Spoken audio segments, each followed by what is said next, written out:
زمانہ ہو گیا، میں بنوری ٹاؤن چلا گیا ایک دن، وہاں ایک بڑا سرتیز سا مفتی ملا مجھ سے پوچھتے آپ کب سے مفتی ہو گئے؟ میں نے کہا جب سے تجھ جیسے نالائق یہاں بیٹھ گیا، مجھ جیسے فقیر کو آپ کے مقابلے میں لکھنے پڑا۔ میں نے کہا اب بھی آپ کا رد لے کے آئے ہو، پاغم یہ رد نکلو۔ مجھے کہا یہ وہ، میں نے کہا ابھی پتہ چلے گا۔ اتنے میں حضرت اقدس استاذنا المکرم مفتی اعظم پاکستان مولانا مفتی ولی احسان آئے، کہا کیا لائے ہو؟ میں نے کہا اس مفتی کا رد کر کے لایا۔ کہا لائیے۔ الجواب الصحیح، دستخط کیے، کہا رئیس الافتاء ٹھیک۔ اور نے کہا جی ہم کیا کریں؟ کہا آپ یہاں سے چلے جائیں، آپ کی کوئی ضرورت نہیں، یہاں بیٹھ کے غلط لکھتے ہو، اس کا احسان ہے، اس کو ایک درد ہوتا ہے، وہاں سے لکھ کے لے آئے۔ میں نے جواب دے دیا، الجواب صحیح۔ ساڑھا پلہ بھاری ہے انشاءاللہ، جس میدان میں قدم رکھا ہے اللہ نے اس میں عزت عطا فرمائی، کیونکہ کسی کے رد قدم مقصود نہیں، دینی مسائل کی حفاظت مقصود ہے۔ اکرام حافظ کے نام سے ایک فتویٰ لکھا، شائع ہوا۔ جب رمضان قریب آ جاتا ہے تو حافظ صاحبان آ جاتے اس کو لیتے ہیں۔ آج کل اس کا نام ہے دینی امور پر اجرت لینا جائز ہے، اور وہ جو رسائل شائع ہوئے ہیں 12 ان میں ایک رسالہ وہ بھی ہے۔ تو حافظ صاحبان مسجدوں میں دکھاتے ہیں اور ان کا بیڑا پار ہوتا ہے۔ تو میں حافظ صاحبان کو کہتا ہوں کہ ٹھیک ہے آپ کو پیسے بھی ملیں گے لیکن ایمان پورا نہیں ہے۔ کہا کیوں؟ میں نے کہا فَتُؤْمِنُونَ بِبَعْضِ الْكِتَابِ وَتَكْفُرُونَ بِبَعْض، اس میں نبی نے کہا تھا وَاضْرِبُوا لِي سَہْمًا، میرا حصہ کہاں ہے؟ مولویوں کی جھڑکی، اور میں کہتا رہے وہ تو یہ کہتا رہے وہ تو ایسا ہے، لیکن جواب دے نہیں سکتے۔ جگڑے زکوم ملیانو سرا لیچے دل علاوی نوڑائی دی عبداللہ ہوئی، جنگو نما شروع کری دائی دا پارا، وہی زمر شم دا تا دا پارا و تمر شدے پیسی جیب کے واچائی لے غوان جی کورتا۔ میں نے کہا ماں پاکی 200 روپے راڑا دا، آخر کتاب مادر کڑے فتوی دلی کم ملیان زغلی کم۔ حفاظ کرام کا حق ہے امت پر، یہ محسنین کا طبقہ ہے، قرآن کا معجزہ اللہ ان کے ذریعے ظاہر کر رہا ہے۔ خدا کی قسم اگر حفظ قرآن کے بدلے میں کراچی پورا حافظ کو دیا جائے کم ہے، بالکل کم ہے۔ حافظ امت محمدیہ کا سرفراز ہے، اس امت کا تاجدار ہے، اور اللہ ان کو بہترین اعمال کی توفیق دے۔ آج کل محمد انور شاہ بھی حفظ پکا کر رہا ہے، ننا سا، دعا فرمائے اللہ ان کے لیے بھی آسان فرمائے۔ اور درگاہوں میں جو لوگ بیٹھے ہوئے ہیں وہ دیکھیں آپ نے، ایسے بندر بھی کہیں نہیں ملیں گے، کسی کا پیچھے جسم نہیں ہے، کسی کی ٹانگ سر پہ چڑھی ہوئی ہے، کسی کا آدھا چہرہ ہے اور آدھا نہیں ہے، کسی کی دونوں آنکھیں مٹھی ہوئی ہے، کسی کی ایک آنکھ پیچھے ہے ایک آگے ہے۔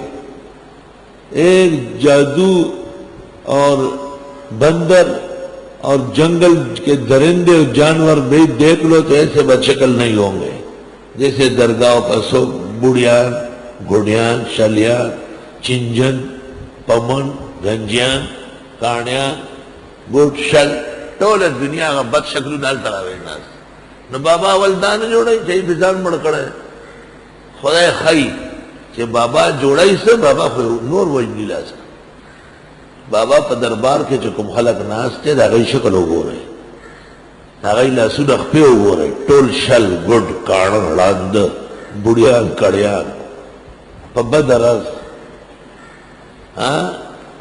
اور دا سے قہر الہی لعنت پہ وری دکا غی ماوہل بی لغیر اللہ خری اور قبر والا دا عزت اور دا نفع تمہ کئی خدای تے ایر دے دا سے ناکارا خوچتا وہ اندر کیوں نشتا لگا دی شکل رہی جماعت کے اوگو رسوک ناستی مدرسوں کے اوگو رسنگا خشتا خلق دے ذکر یو اللہ منی اور داغا پلوے والی بنی ایمان لری فائی الفریقین احق بالامن بس دو فرقوں میں سے کس کو زیادہ حق ہے امن سے رہنے کا ان کنتم تعلمون اگر تم جانتے ہو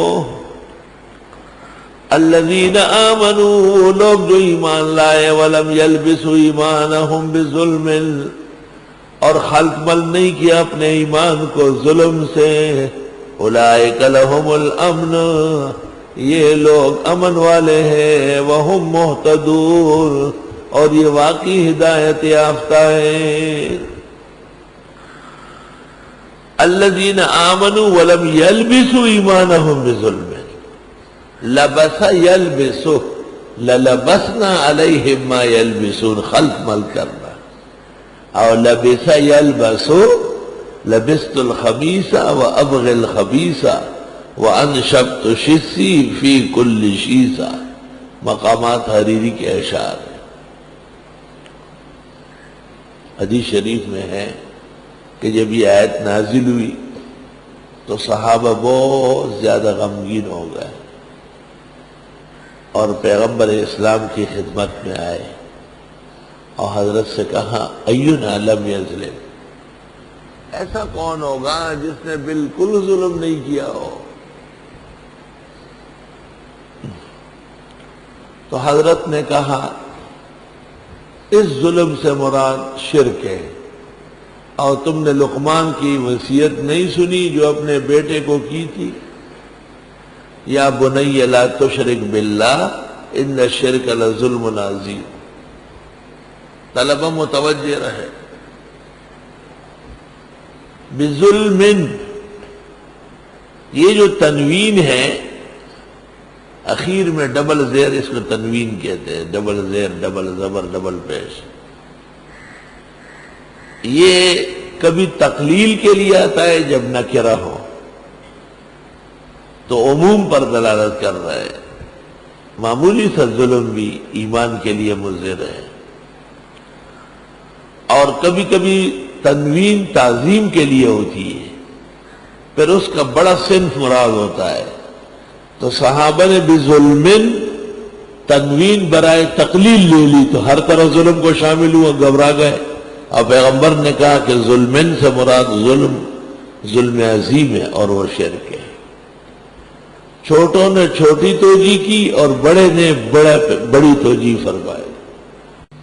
بے شک ایک عرصے سے ہمارے دارالافتاء بے احتیاط ہو گئے ہیں، غیر محتاط لوگ اندر بیٹھ گئے جو تمام امتحانات میں فیل ہوتے ہیں اور ان کو کوئی کام کرنے کا نہیں ملتا، وہ یہ اناڑی قسم کا مفتی بنتا ہے۔